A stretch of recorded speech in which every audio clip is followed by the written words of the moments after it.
Do you have an old VHS camera or some other retro type camera and don't know how to transfer those videos to your computer?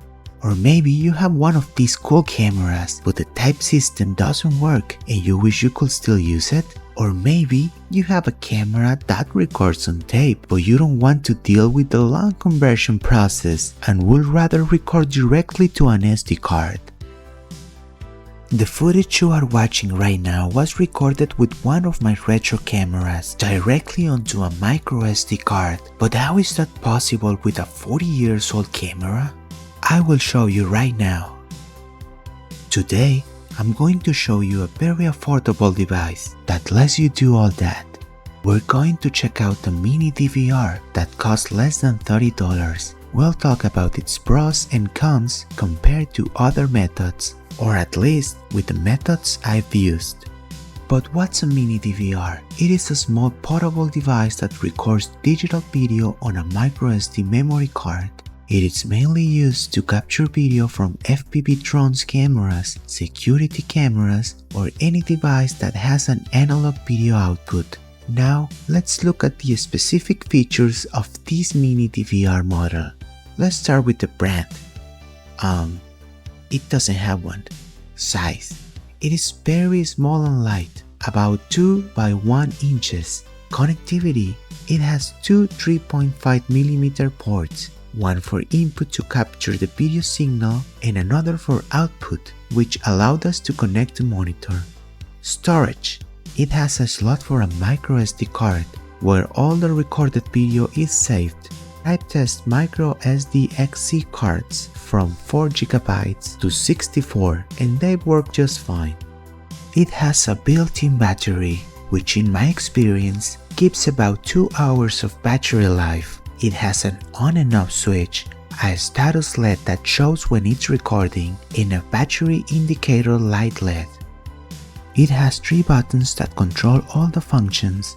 To show you how it works, I'm going to connect the mini DVR's video output to a capture video card hooked to my PC so you can see the menu, the functions, and how to use the buttons. For that, I'll be using a series of adapter cables that I've made myself. We will talk more about these cables later on. This is the first screen you will see. To access the menu, you need to press and hold the middle button for a couple of seconds. Now, you can move up and down through the menu using the side buttons. To select an option, use the middle button. In the size option, you can choose the video resolution. I always recommend using HD because the higher bitrate provides better quality compared to the other options. The downside is that it stretches the video, but that can be easily fixed in editing. In video time, you can set it to stop recording automatically with options for 10 or 20 minutes. If you press and hold the middle button again, you'll enter the second part of the menu where you can choose to format the memory card, select the language, and set the video region. If you press and hold the right button, you'll enter the playback menu where you can view and play all the videos on the memory card. You can play them using the middle button.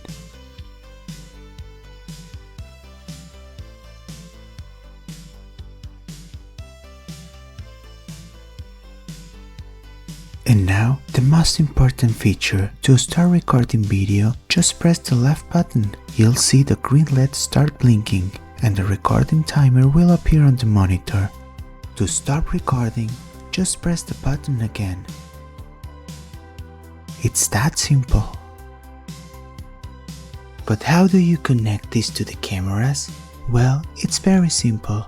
First, let's take a look at the standard 3.5mm AV port. Many cameras from that time, like this beautiful Sony PC100 had one. You just need to connect one end of the cable to the video output of the camera and the other to the video input of the mini DVR. And that's it. I have a piece of Velcro on all my cameras, so I can attach the mini DVR in a convenient way. Now, if I want to transfer the pre-recorded content from a tape to the memory card, I just need to set the camera to playback mode. Press play and hit the record button on the mini DVR. Then it's just a matter of waiting for the tape to finish playing, and that's it. We'll have the video on the memory card. To stop recording, just press the same button again and stop the video playback on the camera. Now, if you want to record directly from the camera without using a tape first, just put the camera in recording mode and press the record button on the mini DVR. Now everything the camera says will be recorded directly on the memory card. Awesome, right? In this case, the camera has a built-in monitor, but what about cameras that don't have one, or if you just want a bigger monitor? Well, you can connect an external one thanks to the video output on the mini DVR. This is a dashcam monitor that I modified to use with this setup. I bought it for $9 on AliExpress and it works great. I'm working on a video explaining how to modify it. Let me know in the comments if you're interested in this topic. If you are, I will publish it sooner. And just like that, we have the monitor working perfectly in a very compact setup. There are many cameras from that time that have this 3.5mm video output connector. Besides being a video standard, it is much more compact than the RCA full-size connectors, which is why I've been installing this type of connectors on all my cameras from the 70s and 80s. If you haven't seen any of those videos, here are the link so you can check out those beautiful cameras in action. But what about cameras that don't have that connector? Well, you will need to make special cables. It is not that hard, but you do need to know a bit about soldering. Remember the cables I mentioned at the beginning of this video? Unfortunately, one of the downsides of this mini DVR is that the pinout of the cable it uses is not compatible with the video standard of these type of cameras. So you will still need to make your own cables to get it to work properly. In this case, like you can see, I made an adapter cable for cameras that uses AV-RCA video cables. I think these are the most common cables we can find for this type of use.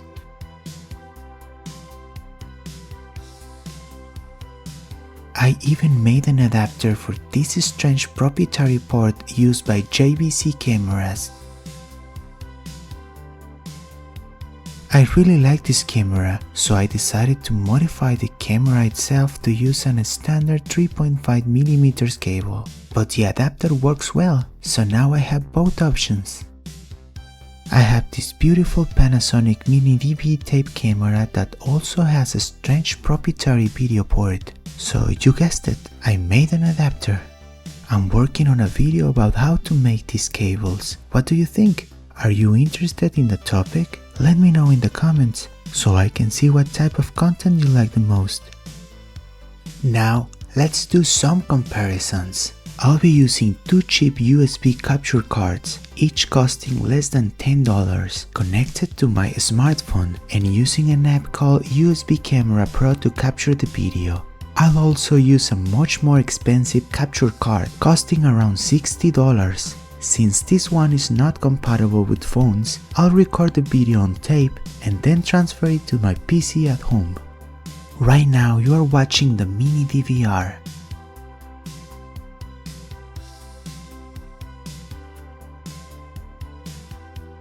Now you're seeing a cheap capture card connected to the phone. I set the quality option to the highest possible. To be honest, I didn't remember the quality being this bad. And this is the other cheap video capture card, also connected to my phone on the highest quality settings. Quality is even worse.